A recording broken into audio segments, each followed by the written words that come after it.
हाय बच्चों, कैसे हैं आप लोग? ठीक है ना? चलिए, उम्मीद करते हैं कि आप लोग ठीक होंगे, बहुत अच्छे होंगे।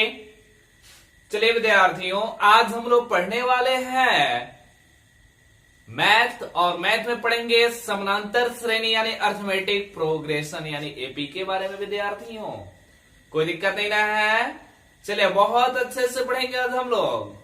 और ये ऐसा चैप्टर है एपी कि बहुत आसान चैप्टर और सारे विद्यार्थियों को समझ में आएगा। और साथ ही साथ इससे क्वेश्चन 10वीं क्लास में ही नहीं, यह आपको 11th क्लास के लिए भी इंपॉर्टेंट है। 11th क्लास में भी पढ़ना है एपी के बारे में, एपी, जीपी और एचपी के बारे में। और साथ ही साथ यह कॉम्पिटेटिव एग्जाम के लिए भी है विद्यार्थियों। इसलिए देखिएगा, आज हम लोग पढ़ने वाले हैं एपी। देखिएगा, एपी यानी होता है अर्थमेटिक प्रोग्रेशन।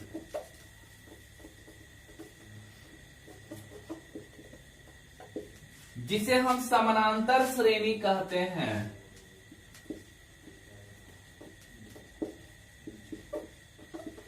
ठीक है विद्यार्थियों, अब देखिए समानांतर श्रेणी क्या होता है, इसके भी बारे में हम लोग को जानना है। ठीक है विद्यार्थियों, तो सबसे पहले देखिएगा, हम आप लोगों को बता रहे हैं अर्थमेटिक प्रोग्रेशन यानी समानांतर श्रेणी के बाद बारे में।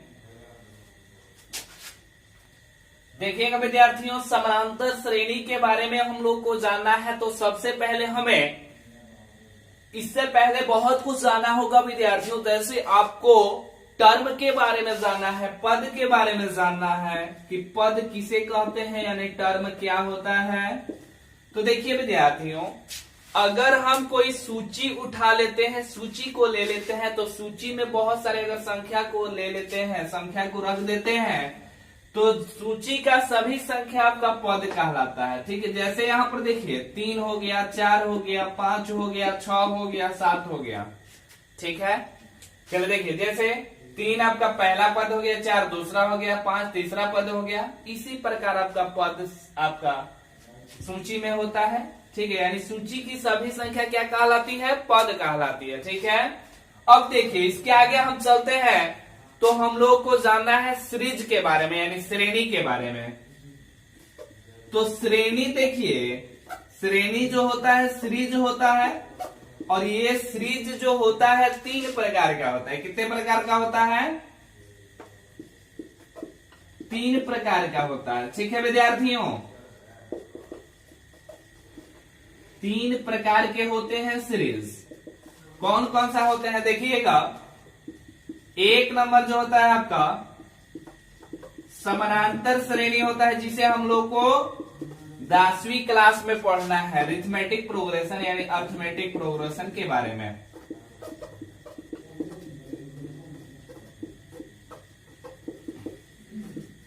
दूसरा होता है विद्यार्थियों जीपी, जिसे हम गुणोत्तर श्रेणी बोलते हैं, जियोमेट्रिक प्रोग्रेशन।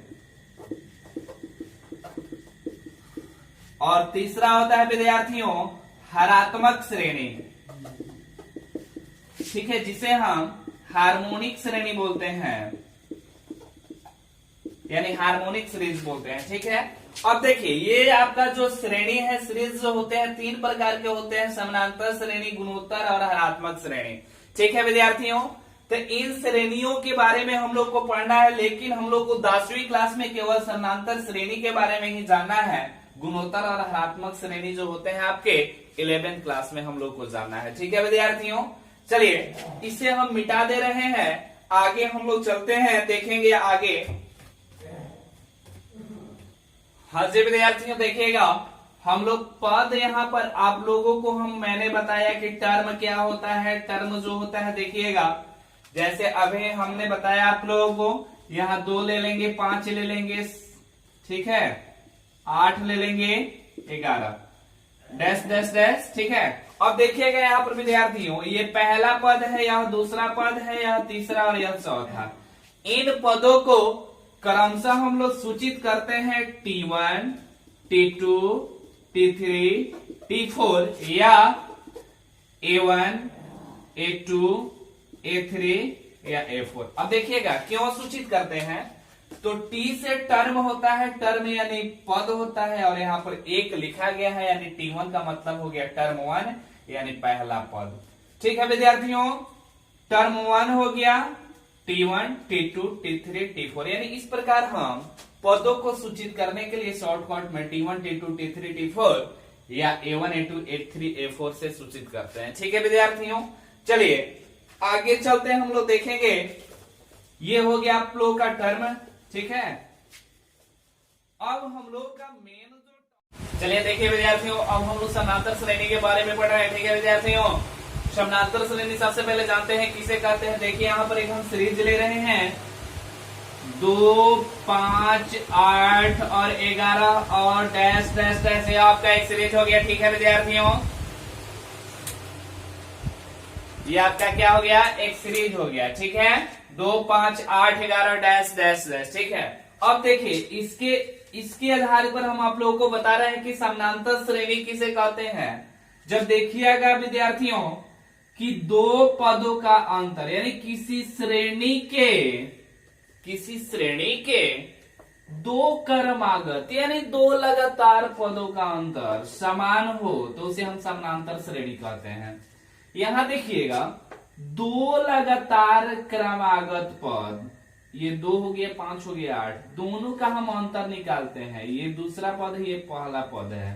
ठीक है, यानी कैसे निकालेंगे अंतर, तो इसका डिफरेंस निकालेंगे। बाद वाले पद में से पहले पद को घटाएंगे, 5 - 2 तो कितना हुआ, 3। 8 में से 5 घटाएंगे तो 3 होगा। देखिए दोनों का अंतर यानी दो क्रमागत पदों का अंतर यहां पर हम निकाल रहे हैं, तो 3 आ रहा है। इसके बाद फिर निकाल रहे हैं तो 3 आ रहा है। यानी जब लगातार दो क्रमागत पदों का अंतर एक स्थिरांक या समान आए, ठीक है, तो उसे हम समानांतर श्रेणी कहते हैं। और वह जो संख्या आता है उसे हम सार्व अंतर कहते हैं। क्या कहते हैं, सार्व अंतर कहते हैं। ठीक है विद्यार्थियों, ये जो संख्या प्राप्त होता है घटाने के बाद हमें, उसे हम सार्व अंतर कहते हैं। सार्व अंतर को पदांतर भी कहा जाता है, यानी पदों का अंतर। ठीक है, यानी बाद वाले पद माइनस उसके पहले वाले पद, ठीक है, पूर्व पद जिसे बोलते हैं। तो ये आपका हो गया सार्व अंतर यानी पदांतर। अब देखिए सार्व अंतर को हम लोग कॉमन डिफरेंस इंग्लिश में कहते हैं।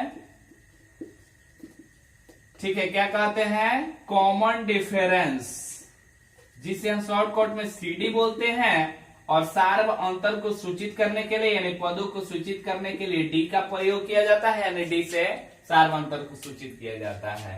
ठीक है विद्यार्थियों, और देखिएगा एक सीरीज है आपका यह 5, 10, 15, 20, डैश डैश डैश। ठीक है, इस सीरीज को, इसमें पहला पद आपका T1 है, जिसे हम लोग शॉर्टकट में A से सूचित करते हैं, यानी A भी लिख सकते हैं इसको। ठीक है, A इसलिए लिख सकते हैं कि A1 लिखा जाता है ना, तो A1 है यानी A अकेला यहाँ पर है, पहला पद है, इसलिए इसे A ही लिखा जाता है। ठीक है विद्यार्थियों, यानी पहला पद को सूचित करने के लिए A का प्रयोग करते हैं और यहाँ सार्व अंतर को सूचित करने के लिए D का प्रयोग करते हैं। ठीक है, सार्व अंतर समझ में आ गया आप लोगों को कि सार्व अंतर किसे कहते हैं।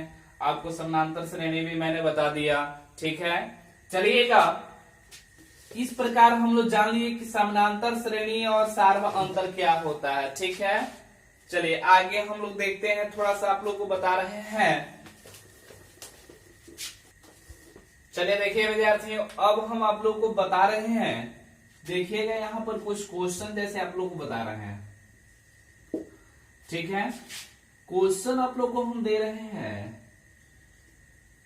6, 12, 18, 24, डैश डैश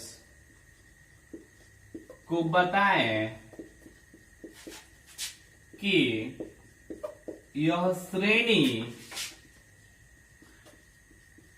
यानी यह जो सीरीज दिया गया है एपी में है या नहीं है, एपी में है या नहीं है।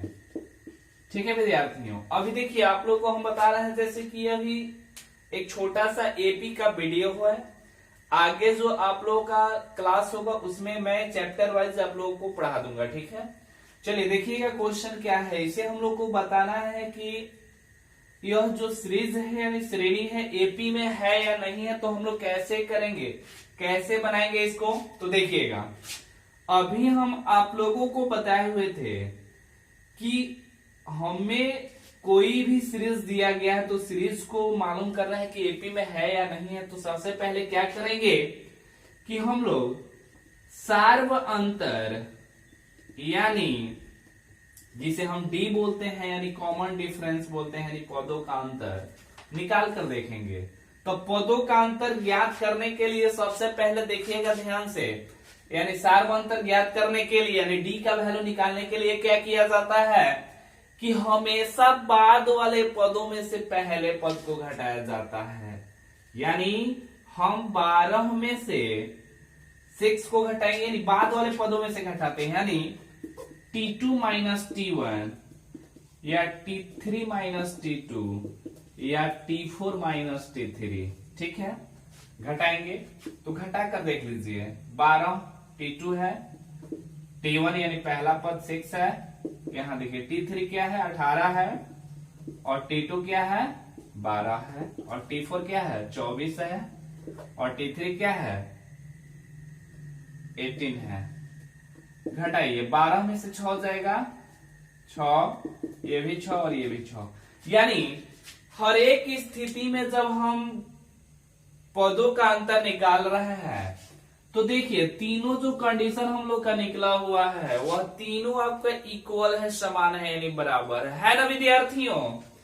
अब जब सार्व अंतर का वैल्यू समान आ गया तो वह सीरीज आपका एपी में है, और जब सार्व अंतर यानी डी यानी कॉमन डिफरेंस यानी पदों के बीच का अंतर समान नहीं आएगा तो वह श्रेणी आपका एपी में नहीं होगा। ठीक है विद्यार्थियों, तो अगर आप लोगों को मेरा यह वीडियो अच्छा लगे तो आप लोग लाइक और शेयर जरूर कीजिएगा, और साथ ही साथ मेरे इस YouTube चैनल डीईसी माघर को सब्सक्राइब जरूर कर लीजिएगा। ठीक है विद्यार्थियों, और बेल आइकन को दबाना ना भूलें। ठीक है विद्यार्थियों।